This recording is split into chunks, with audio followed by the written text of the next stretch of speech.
How's it going, everybody? Raising Hell here, and today I'm going to be taking a look at a game called Zombie Defense. Now, probably one of the biggest shortcomings of this game is actually its name. Zombie Defense is a very generic title. I mean, it should pretty much go without saying that if you search on, let's say, the iOS App Store, there probably will be at least a dozen different results that have Zombie Defense in the title.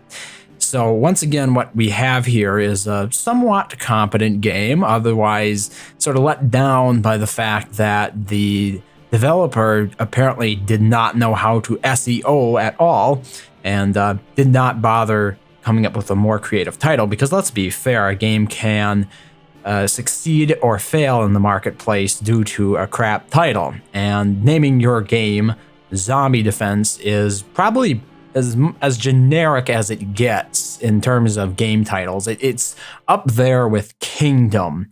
Naming your game Kingdom and nothing else. It's if I search Zombie Defense into Google, is this going to be the first game that comes up? I'm not convinced that it is. But anyway, let's get started because it's not a bad game. It is free to play, so you don't have to worry about paying for this. But if you want to, you can also buy small microtransactions. So here we go. Difficulty mode. We have various different challenges. We have the regular challenge, standard zombie endurance, nightmare challenge. The zombies get a little bit tougher. The 3-man challenge. Your team size is limited. The TV challenge. You have to protect an AI that apparently moves around the place. I can foresee that one being rather frustrating because I don't think the AI is necessarily the best, and neither is the pathfinding. And then we have the boss challenge. Now, I've only played the regular one, so we're going to jump into this. And here we have our different missions. You have the option of it being a 2-dimensional map or a 3-dimensional map. Pretty simple here. You have a little trail that goes all the way to the end, and they all have different kinds of maps, different sorts of scenarios they set up for you. And I also want to go back and take a look at upgrades, because upgrades is how you progress in the game. So if we go to regular, here we have our regular upgrades, and every mission you do earns you funds. In this case, it appears to be in dollars, although some of the text in the game appears to have been translated from a foreign language. It just does not fit into regular English parlance, perhaps. But there are lots of cool little upgrades here.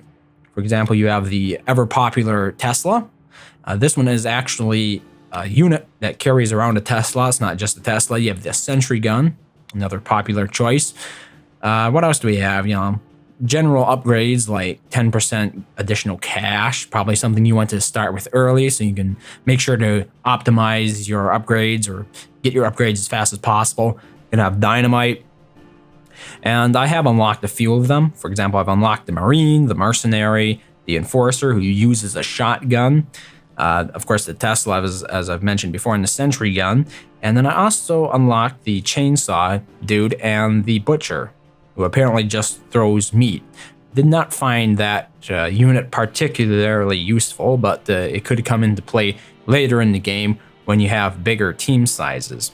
So what I'm going to do here is I'm going to jump into a mission. These are the regular missions. So far, I've only earned 2 stars out of 144. You get additional stars if you stick around after the initial mission has been completed. So here we go. Buried in the Sands. Difficulty mode regular. Yeah, we have to defend against 10 waves.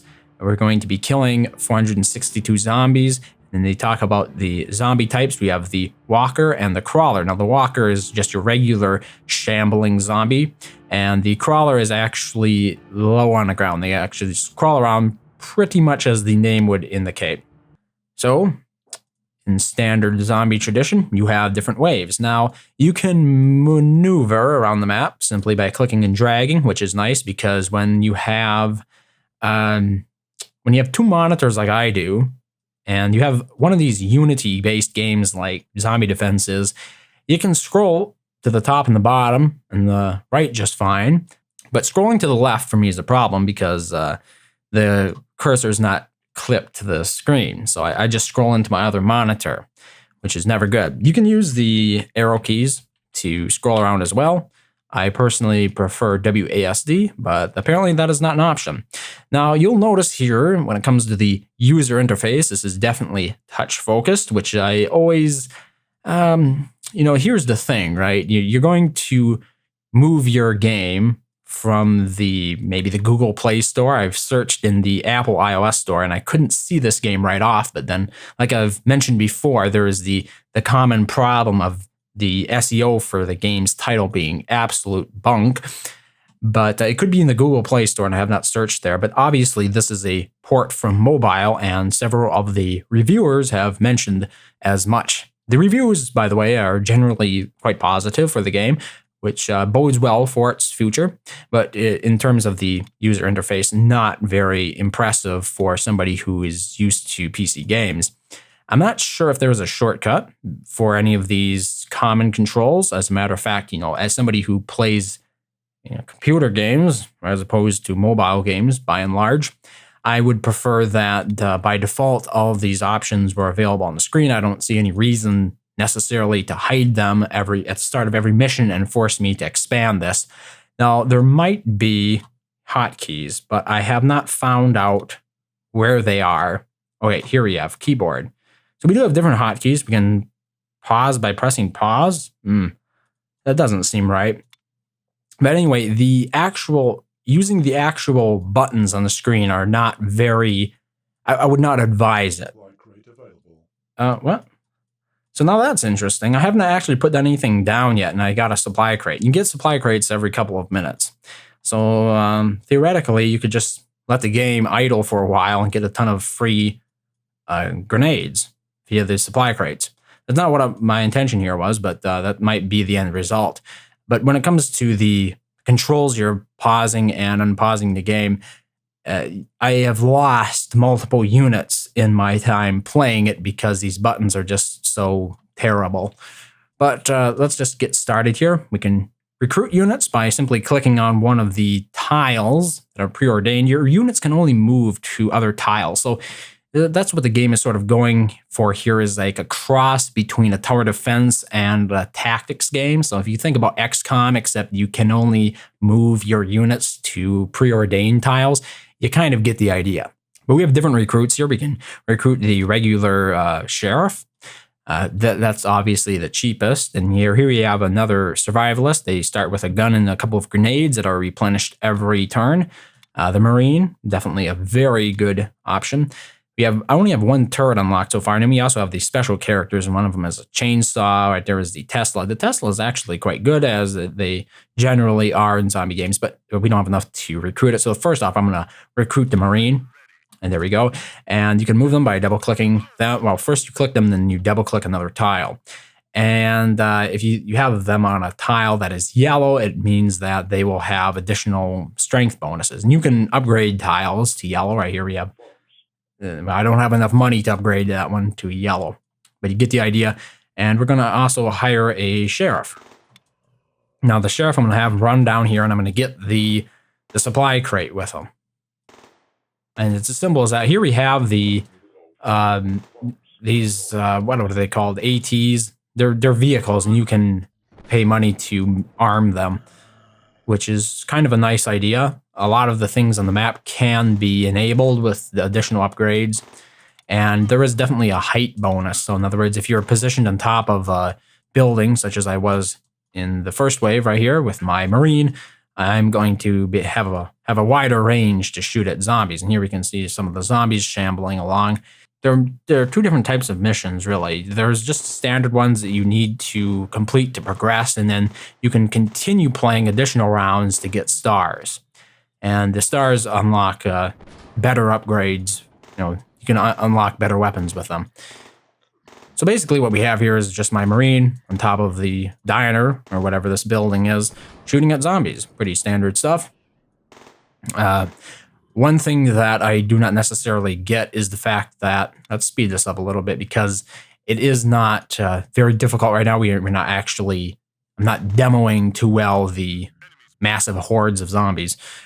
But one of the things that I just don't get about the game is if your units are moving, they are immune to zombie attacks. And I find that quite immersion breaking because, well, you can have a unit running from point A to point B and run through a whole bunch of zombies, and they're all flailing away madly at it, and the unit that you're moving is invincible, which just doesn't cut it for me because obviously that would never be the case. And I think that's sort of like one of the areas that is a bit more let down by the fact that the game tries to be a cross between tower defense and actual tactics strategy games. And I think one of the reasons that the developer made that decision is because the game was initially on a mobile device, and it can be hard to have a real strategy game, a fully fledged strategy game on mobile. But I have a bit more money now, and I'm going to buy the guy with the Tesla gun. And the Tesla gun guy has significantly smaller range. I'm not even sure if you can see it here, but there's a little circle going around him. And so right about like that, I'd say. And he's actually quite good at eliminating large crowds of zombies. So always happy to do that. He makes a good defense, like an initial defense. So you can have the Marine shooting out the long range enemies, and then you can have the Tesla guy doing the up close and personal work. There are other up close and personal units. I do not like them quite as much. For example, there was a shotgunner. Here we have, for example, the police going. I sent them over there to get the supply drop, which is just grenades for me at the moment. And as you can see, he just ran right past all the zombies. And that's how you move them around. But there are different types of units, and unfortunately, I think the game might be a little bit biased in terms of which units are the most effective, but it could just be my failure to really fully realize their potential due to a lack of upgrades. And now we actually have enough to buy one of these vehicles, interestingly enough.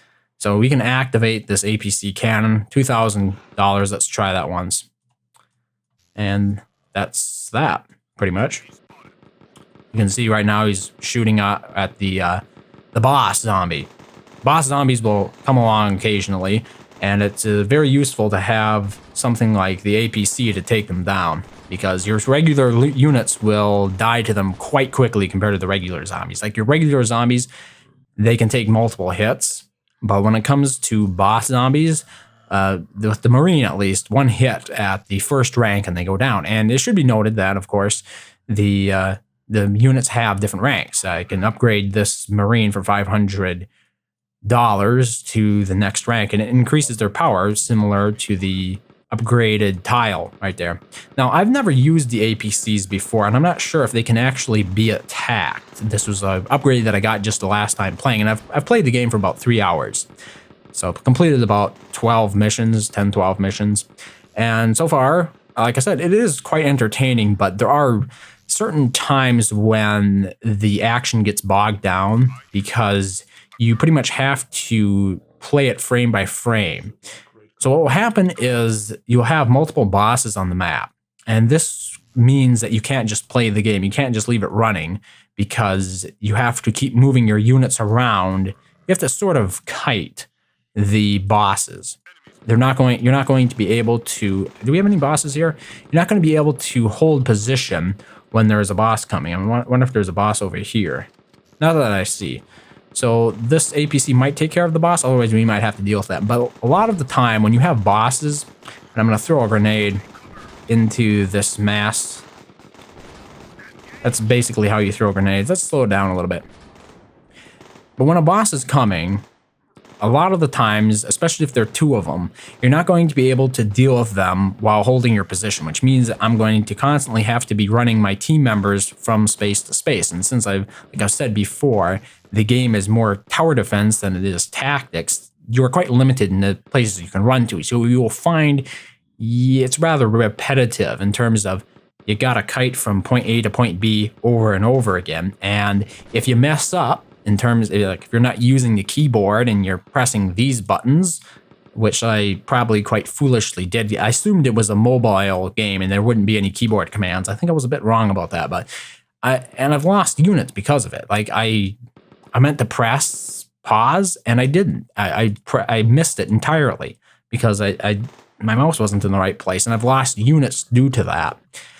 And I think that's one of the more mundane aspects to the game. It is one of the areas of the game that becomes a little bit repetitive over time. It's one of the areas that I've invested the most amount of time into, just sort of pause and pause, pause and pause, pause and pause, just to get rid of these bosses, because otherwise they just absolutely massacre your team.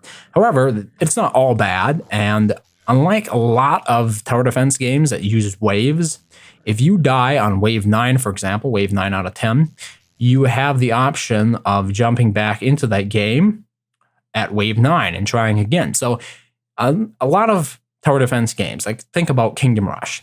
If you fail a mission, you're going to have to start over again from the beginning of it. You're not given the option to start the wave that you lost. And that means a lot of missions are about like 30 minutes or more, and you're going to have to start over from the beginning again. Here you have mission complete, and we can keep playing to win more stars. So let's do that. So now we have another 5 waves added, and if we complete those additional 5 waves, we will actually get another gold star. But like I was saying, a lot of tower defense games, I think one of the ways they're most let down in is the fact that you have to replay it. If you lose on wave 11, you're going to have to replay all the waves leading up to wave 11 again. And I think that's, despite the drawbacks from a couple of the designs in this generically named game, Zombie Defense, one of the drawbacks I saw it as your units are immune to zombies when running.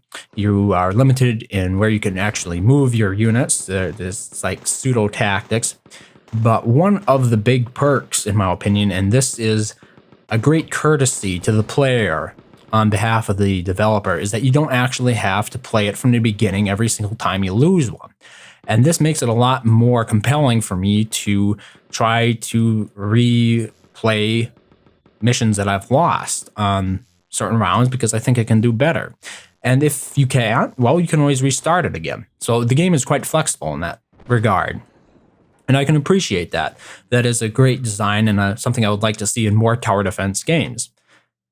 But overall, that is what you have for the game called Zombie Defense. Now, unfortunately, I didn't just choose to end the game.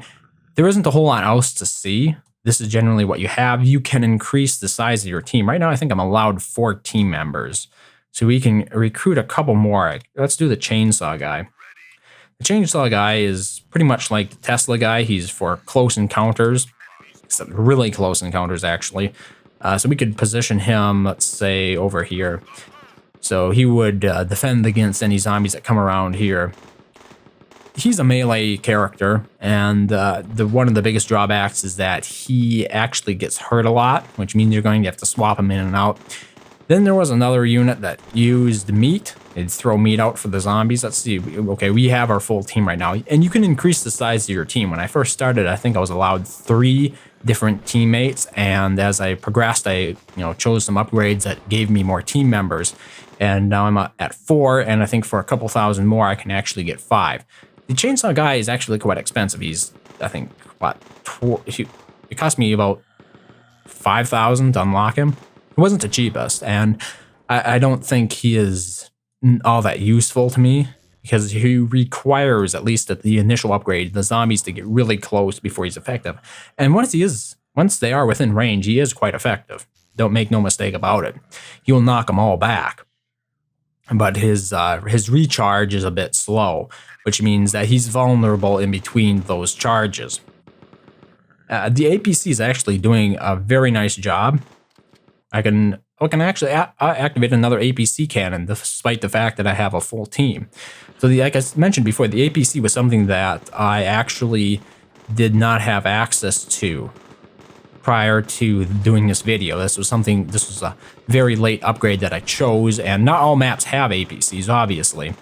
But I can definitely see me being able to last many rounds with the APC, because apparently the zombies will not attack it at all. So it's doing quite a bit of damage to the zombies as they go by. The sheriff is obviously one of the least valuable, but they're good to run around and collect supply crates.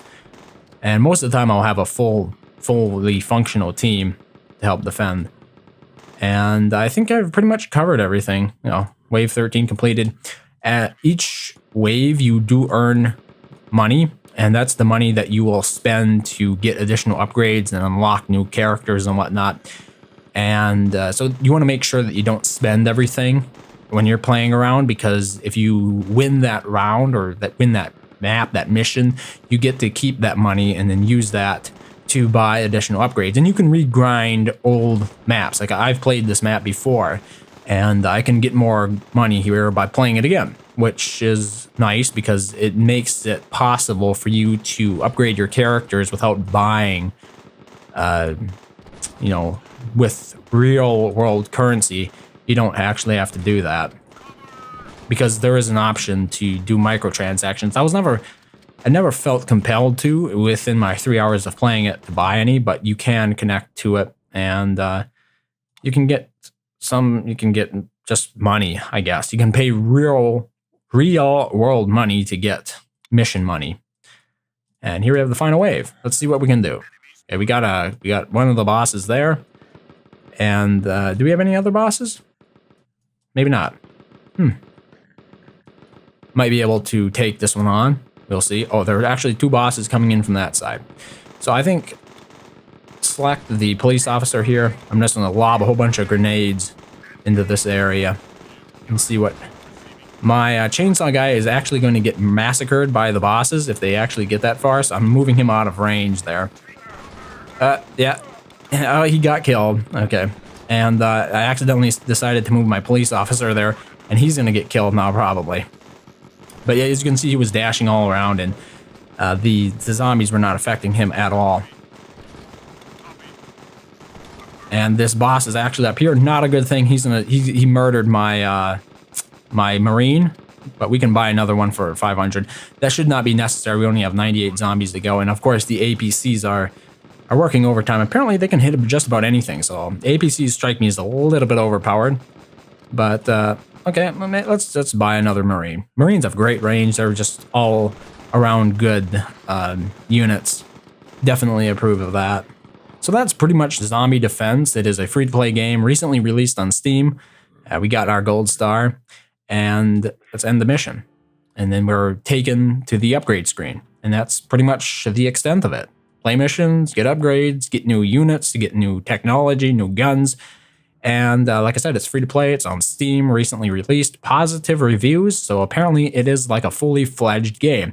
And it is just let down a little bit by the fact that it was rather incompletely ported over from mobile. So I think it is definitely worth checking out. I'm not somebody who thinks that the market is oversaturated with zombie games, especially in terms of tactics ones. I think it's more welcome than usual to see. I'm not somebody who will denigrate the genre. I actually find it quite appealing in its own right. So thank you very much for watching as always, and I hope to see you next time.